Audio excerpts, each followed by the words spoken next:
in the world, and more pronounced in the United States, there is a very large stigma around people that benefit from government welfare or aid, such as food stamps or unemployment benefits. These people are often described as lazy, as undeserving of the help, as freeloaders, and there is also a common idea that a lot of these people engage in fraud in order to live better lives rather than just working when they do not need to. Now, this idea, this stigma is often criticized for being sexist, racist, classist, as well as not based on facts.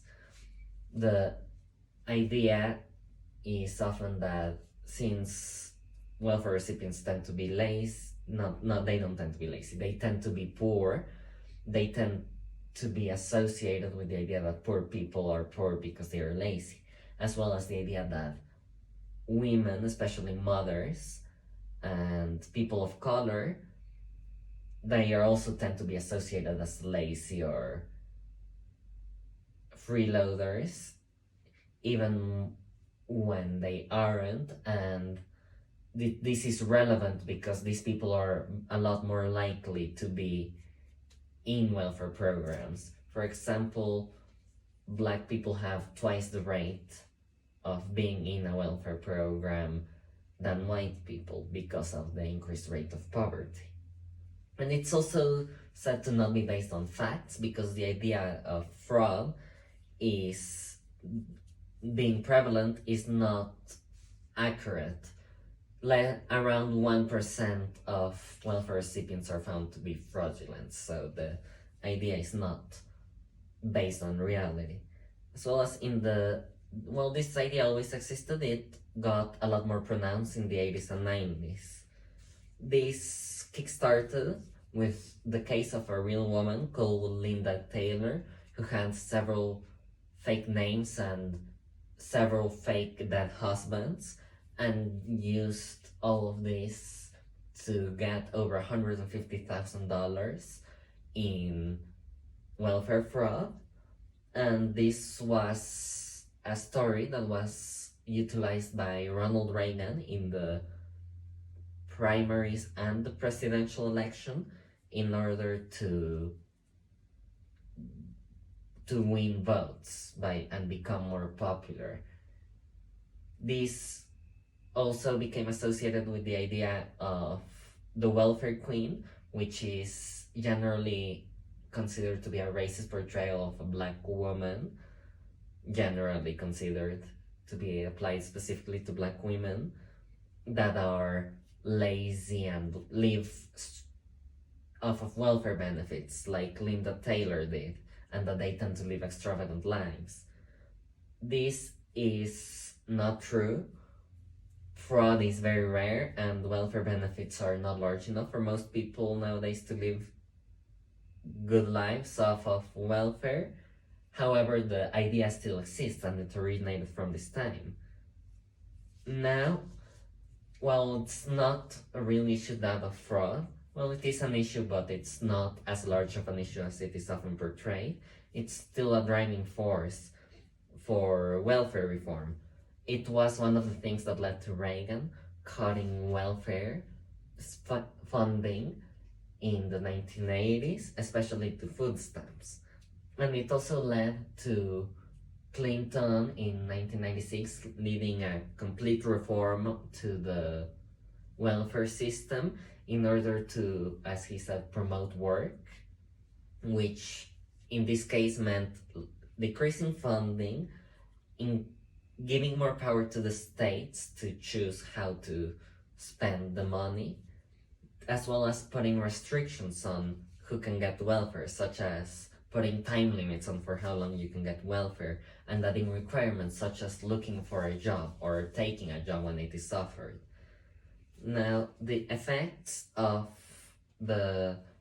these actions, these policies, are clear. They have decimated the welfare system. Two of the most common sources of welfare, the ADGC and TANF programs, had a combined number of 14 million people in them in 1996, which was around the time that this policy of film had only started being implemented. However, in 2016, this number had dropped to 4 million. And well, some people might say that this is due to an improving economy, especially in the late 90s, after during the end of Clinton's administration. It isn't accurate because during the Great Recession of 2008, the amount of people in these programs only increased slightly, not to the level that would be expected considering how it was previously at a better economy. Now, the effects can also be seen as a decreasing of social mobility, an increase of the wealth gap, and the fall of the middle class. Since the welfare system was privatized, it made it, if analyzed through a Keynesian model rather than a neoliberal model, it can be seen as making it less efficient, since such programs should be public, and also it destroys the social safety net by making it worse for the poorest people, which also, through a Keynesian model, is believed to decrease upward social mobility, which would harm the middle class by not allowing lower income people to join the middle class. Now, while there are many reasons for why this happened, such as basing a movement towards neoliberal policies, and a cutting in general of government spending, they had to be justified to the people as to why specifically welfare was going to be cut.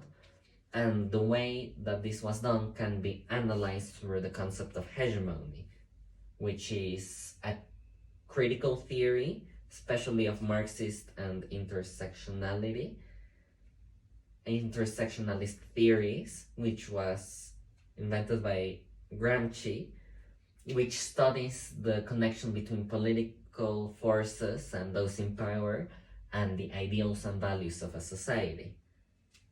These are able to change the views of a society through hegemonic blocks, which are groups of people of similar interests in certain cases, though of different backgrounds, which have control to some extent, or influence more accurately, over the public view.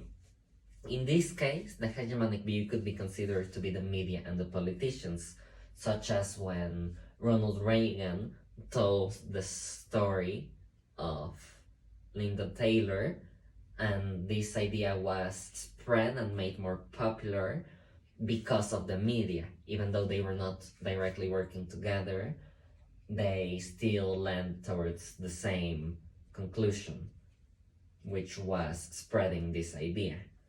And this can also, so this hegemony is used to change the public consensus, and this change in the public consensus towards giving a more negative light to welfare recipients, which was based on many race, gender, and class assumptions. This is part of a bigger trend around this era, where these very same ideas of race, gender, and class were used to justify other policies, as well through the use of the media, such as the war on drugs or the war on crime. And this is not unique to the United States. This is a very good example. It happens in all countries. It can be seen in Britain during Margaret Thatcher being Prime Ministry, and the ones after that, as well as in many other countries where similar things have occurred.